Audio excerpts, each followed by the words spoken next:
आपकी लाइफ में क्या बदलाव कर सकता है, क्योंकि किसी भी जगह गारंटी जैसी कोई चीज होती है क्या? आपकी और हमारी जिंदा रहने की कोई गारंटी है कल तक?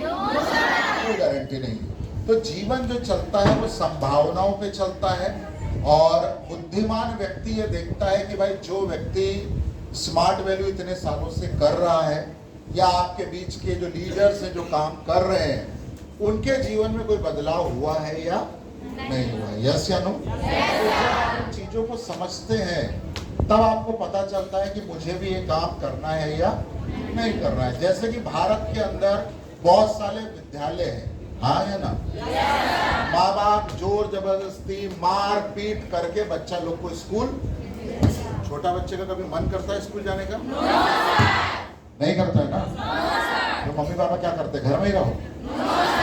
फिर हमारी धुलाई करते हैं, जबरदस्ती स्कूल में छोड़ आते हैं, बच्चा रो रहा है, मम्मी पापा देखने भी नहीं आ रहे कि भैया ये रो रहा है, हंस रहा है।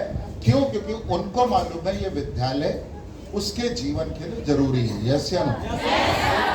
ये अच्छा लगे या बुरा लगे इससे फर्क नहीं पड़ता, जो चीज जीवन में जरूरी है वो करनी ही चाहिए। यस या नो? तो पहला चीज है कि इस दुनिया में या भारत के अंदर बहुत सारे लोगों के पास साधन है अपने जीवन को बेहतर बनाने के लिए। मान लेते हैं मैं अंबानी के घर में पैदा होता तो मुझे स्मार्ट वैल्यू की कोई जरूरत पड़ती क्या? मैं स्कूल नहीं भी जाता तो फर्क पड़ता क्या? कल ही मैं देख रहा था 3 लाख करोड़ का जो मालिक है वो अनंत अंबानी है, यानी कि मुकेश अंबानी का बेटा, जो मोटा करके आप लोगों ने देखा होगा। यार इतना पैसा बिना कोई बिजनेस किए उसने इकट्ठा कर लिया। क्यों? क्योंकि उसके पापा का पैसा है। यस या नो? मेरे पापा का भी 4-5 होटल होता तो मैं पढ़ाई करता या नहीं करता, उस व्यापार को संभाल कर भी मैं इनकम कर सकता। यस या नो? दूसरा, या तो मैं बहुत बुद्धिमान हूँ भैया, कॉलेज टॉपर, स्कूल टॉपर, जहां जा रहे हैं वहां धमाल मचा रहे हैं, जो एग्जाम दे रहे हैं उसमें निकल जा रहे हैं, तो यानी कि मैं और बच्चों से ज्यादा बुद्धिमान हूं, तो भी शायद मुझे स्मार्ट वैल्यू की जरूरत ना पड़े। यस या नो? लेकिन जब मैं ऑर्डिनरी हूं या आम हूं या औसत हूं, ऐसे में मेरे पापा भी अमीर नहीं है, घर में साधन भी नहीं है, हम अगर जीवन में आगे बढ़ना चाहते हैं तो कोई ना कोई साधन तो चाहिए ही। यस या नो? गरीब आदमी जनरल में जब चढ़ता है ट्रेन में तो खुशी में चढ़ता है या मजबूरी में चढ़ता है? मजबूरी में ना, क्योंकि उसके पास क्या नहीं है। क्योंकि मालूम है जनरल में घुस जाएंगे तो टीटी भी आएगा तो टिकट मांगने की हिम्मत करेगा नहीं। बिहार में कौन टीटी मांगता है? आया ना?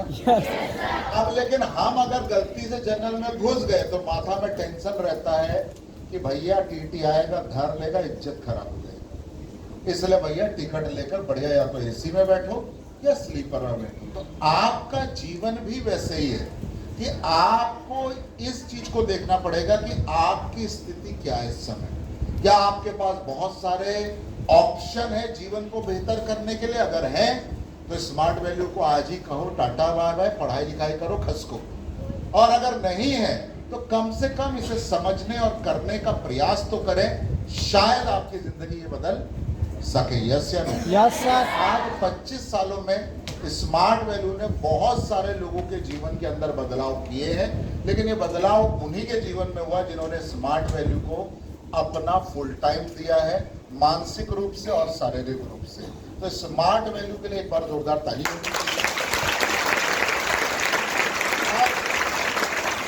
पहला चीज क्या बोला मैं? आपका स्थिति क्या है उसके हिसाब से चुनाव करना चाहिए। यस या नो? यस या नो?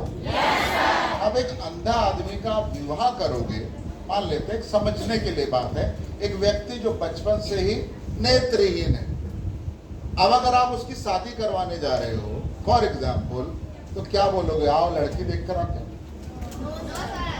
वो क्या देखेगा लड़की? उसको तो लड़की नहीं दिखाई देगी। यस। दिखाई देगा? तो आप क्या बोलते हैं? लड़की देखने जा रहे हैं। तो जब लड़का लोग लड़की देखने जाता है तो लड़का अपने हिसाब से हो सकता है सुंदरता देखे, अलग अलग चीज देखे, हो सकता है उसके मन में एक कल्पना बनी हो कि मेरी बीवी या मेरी जो वाइफ है या बेटर हाँ पे वैसी होनी चाहिए। लेकिन एक व्यक्ति जो नेत्रहीन है उसको तुम लड़की दिखाओगे भी तो क्या देखेगा? अच्छा कुछ देख पाएगा? अब आप बोलोगे अरे तुम्हारी बीवी ना ऐश्वर्या राय जैसी दिख रही है, मतलब क्या बोल रहे हो? वो तो खुद ही ऐश्वर्या राय को नहीं देगा तो क्या बताएंगे? तो ऐश्वर्या राय जैसी दिखे या भैया वो आम लड़की की तरह दिखे, नेत्रहीन व्यक्ति को कोई फर्क पड़ता है? तो बोले भैया आप कैसी है क्या है, सुंदर है तो भी नहीं देख पाएंगे, सुंदर नहीं है तो भी नहीं देख पाएंगे। बोलचाल करने वाली होनी चाहिए, पढ़ी लिखी हो, हमारे लिए इतना ही काफी है। तो आपकी जो परिस्थिति है उस परिस्थिति के अनुसार अगर आप डिसीजन नहीं लेते, किसी का देखा देखी किसी का सुना सुनी डिसीजन लेते हैं तो आप आने वाले समय में अंधकार के अंदर घिर जाते हैं कि भैया मेरा दोस्त हो ना रोज बाइक लेकर दारू पीने जाता है, हो सकता है उसके बाप के पास पैसा हो, उसका माइंडसेट निगेटिव हो, तो उसको फॉलो करके आपको क्या फायदा? कोई फायदा है? तो एक लड़का तो रोज आता है, हर दिन आकर स्कूल में 100 रुपए खर्चा करता है, कभी ये खाता है कभी वो खाता है, लेकिन मेरे पिताजी का जब पैसा ही नहीं है तो मैं उसको फॉलो करके क्या करूंगा? कुछ कर सकता हूँ? तो कई लोग इस सिस्टम में आते हैं और ये दिमाग लगाते हैं नहीं हम कुछ और कर लेंगे। उनसे मेरा सवाल है वो कुछ और है क्या? क्या आपको पता है? क्या आप उस दिशा में जा पाएंगे? क्या आपको कोई वहां मदद करने वाला मिलेगा? ऑप्शन कोई नहीं है, लेकिन जो ऑप्शन है वो भी पॉजिटिवली लेने के लिए अगर हम तैयार नहीं है तो नुकसान कंपनी का नहीं है, नुकसान आपके सीनियर का नहीं है, सबसे बड़ा नुकसान आपका। यस या नो? दूसरा चीज आपको समझना होगा, भारत में पहली समस्या है आबादी। हम लोग दुनिया में नंबर 1 है आदमी बनाने में। हमसे मोबाइल बने ना बने, कार बने ना बने, आदमी बनाने में हम लोग फर्स्ट हैं। चाइना बोलता था कि हमको हरा दोगे, हम बोले हरा के दिखाएंगे। तो चाइना को हम कंपनी कार बनाने में नहीं हरा पाते हैं, टेक्नोलॉजी में नहीं हरा पाते, लेकिन हमने आदमी बनाने में चाइना को, और हम खुश हैं बेटा देखो तुमको हरा दिया। अब जितना तुम आदमी बनाओगे उतना ही लोगों के लिए समस्या बढ़ेगी, चाहे वो खाने की समस्या हो। लोग बोलते ना अरे 10 साल पहले जमीन का कोई दाम था, मट्टी के भाव बिक रहा था, बोलो 10 साल में क्या हुआ भाई? तो 10 साल में उसकी जरूरत बढ़ गई। यस या नो? आबादी बढ़ गई। वो बोलते ना एक अनार और एक अनार, यानी कि एक तो अनार है 100 आदमी बीमार है। अब आप सोच रहे किस किस को खिलाए?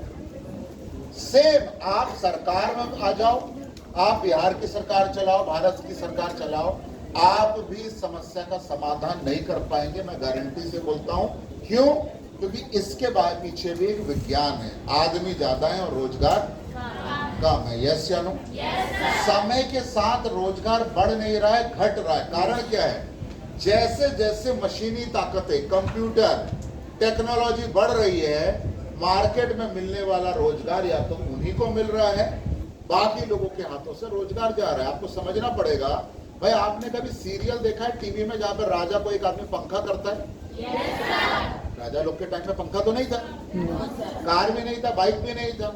यस या नो? तो एक आदमी राजा के बगल में खड़े होके देखा है ना। अब जिस दिन पंखा आया उसका नौकरी का हुआ, या वो पंखा देने के लिए खाली खड़ा नहीं था, उसके बदले राजा उसको पैसा देता होगा कि भैया ये दिन भर पंखा करता है तो इसका मेहनत का पैसा तो, और राजा को पंखा कर रहा है तो उसको भी तनख्वाह ठीक ठाक मिलता ही होगा। हाँ या ना? जब पंखे भाई साहब आए तो उसका रोजगार रहेगा या पंखे को रोजगार मिलेगा? पंखे को रोजगार मिल गया ना। पहले भैया लोग बैलगाड़ी से आपको एक गांव से दूसरे गांव शादी ब्याह में ले जाते थे, बैलगाड़ी वाला पैसा कमाता था। आज कोई जा रहा है बैलगाड़ी में? कोई जा रहा है? पहले आप हाथों से चिट्ठियां लिखा करते थे। आपको पता है जो भारत का संविधान है वो एक व्यक्ति, उनका नाम हम भूल रहे हैं, पूरा संविधान उन्होंने अपने हाथों से लिखा, और उनको इसलिए चुना गया क्योंकि उनका राइटिंग अच्छा था। आज का समय होता तो क्या उनको चुना जाता? कि भैया आपका राइटिंग अच्छा, आज राइटिंग सड़ा हो या खराब हो, कंप्यूटर पकड़ लो, सबका राइटिंग एक जैसा है। यस या